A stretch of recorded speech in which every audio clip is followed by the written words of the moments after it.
ಶಿಕ್ಷಕಿಯರೇ ಹಾಗೂ ನನ್ನ ಪ್ರೀತಿಯ ಮುದ್ದು ಮಕ್ಕಳೇ, ಈ ದಿನ ಜೂನ್ 5 ಶುಕ್ರವಾರ ನಿಮಗೆಲ್ಲ ಈಗಾಗಲೇ ಗೊತ್ತಿರುವ ಹಾಗೆ ವಿಶ್ವ ಪರಿಸರ ದಿನಾಚರಣೆ. ಮತ್ತೊಮ್ಮೆ Srishaila eco club, Karnataka public school Santebennur ವತಿಯಿಂದ ಹಾಗೂ ವೈಯಕ್ತಿಕವಾಗಿ ನಿಮ್ಮೆಲ್ಲರಿಗೂ ವಿಶ್ವ ಪರಿಸರ ದಿನಾಚರಣೆಯ ಶುಭಾಶಯಗಳನ್ನು ಕೋರುತ್ತಾ ಈ ಕಾರ್ಯಕ್ರಮದ ಪ್ರಯುಕ್ತ ಒಂದು 5 ನಿಮಿಷ ನಿಮ್ಮಲ್ಲಿ ಮಾಹಿತಿ ಹಂಚಿಕೊಳ್ಳಲಿಕ್ಕೆ ಬಯಸ್ತಾ ಇದ್ದೀನಿ. ನೋಡಿ ಮಕ್ಕಳೇ, ಕಳೆದ ವರ್ಷ ನೀವೆಲ್ಲ ಯಶಸ್ವಿಯಾಗಿ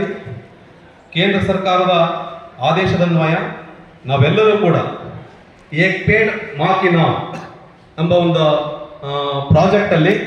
ಪ್ರತಿಯೊಬ್ಬರು ತಮ್ಮ ತಾಯಿಯ ಹೆಸರಿನಲ್ಲಿ ಒಂದು ಸಸಿಯನ್ನು ನೆಟ್ಟಿದ್ವಿ. ಈಗ ಮತ್ತೆ ನಮ್ಮ ಪರಿಸರ, ನಮ್ಮ ಹವಾಮಾನ ತುಂಬ ಬದಲಾವಣೆಗಳನ್ನು ಹೊಂದಿ ಮಾಲಿನ್ಯ ಆಗ್ತಿರೋ ಪ್ರಯುಕ್ತ ಮತ್ತೊಮ್ಮೆ ಇಡೀ ವಿಶ್ವವೇ ಇದರ ಕಡೆ ಗಮನ ಹರಿಸುತ್ತಾ ಈ ಸಲ ನಮ್ಮ ವಿಶ್ವ ಪರಿಸರ ದಿನಕ್ಕೋಸ್ಕರ ಮತ್ತೊಂದು ಈ ಯೋಜನೆಯನ್ನು ಮುಂದುವರಿಸ್ತಾ ಇದ್ದಾರೆ. ಅದು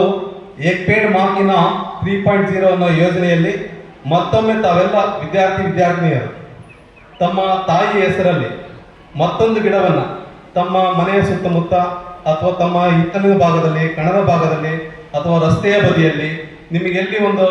ಜಾಗ ಸೂಕ್ತ ಅನ್ನಿಸ್ತದ ಒಂದು ಗಿಡ ನೆಡಲಿಕ್ಕೆ ಒಂದು ಗಿಡವನ್ನು ನೆಟ್ಟು ಅದರ ಒಂದು ಸೆಲ್ಫಿಯನ್ನು ತೆಗೆದುಕೊಂಡು, ತಾಯಿಯ ಜೊತೆಗೆ ಒಂದು ಸೆಲ್ಫಿಯನ್ನು ತೆಗೆದುಕೊಂಡು, ತಾಯಿ ಇಲ್ಲ ಅಂದರೆ ನಿಮ್ಮ ಅಕ್ಕ ಸಹೋದರಿಯರು ಅಥವಾ ನಿಮ್ಮ ಚಿಕ್ಕಮ್ಮರು ಯಾರಾದರೂ ಇರ್ತಾರ, ಅವ್ರ ಜೊತೆಗೆ ಒಂದು ಸೆಲ್ಫಿ ತೆಗೆದುಕೊಂಡು